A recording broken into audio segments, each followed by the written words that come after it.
In this video, I'm going to show you how to set multi-wallets as a sidebar on Axiom.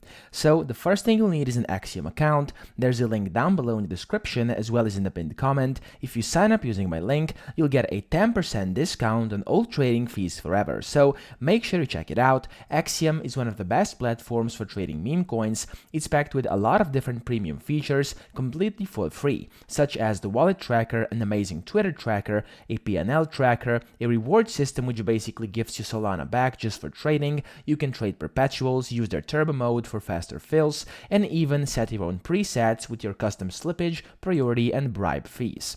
Now, over here, of course, when you're inside Axiom, then first thing, if you want to set multi-wallet as a sidebar, you will have to go to over here where it says Pulse, and then you will have to, of course, open up one of the coins. So it doesn't matter which one it is. For example, I'm just going to click on this one. And here you want to open up the instant trade panel.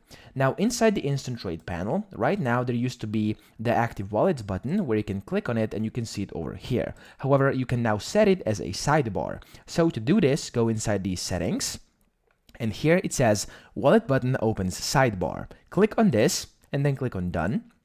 And here, when you then open up your active wallets, as you can see, you can now see this as a sidebar and it's going to stay here. You can do with it whatever you want. You can set more active wallets, you can unselect them, etc. And whenever you move this around or of course reopen it up, then you can see you now have this sidebar with all your wallets. So that's pretty much it. I hope this video helped you out. If it did, please subscribe to the channel and help me out as well.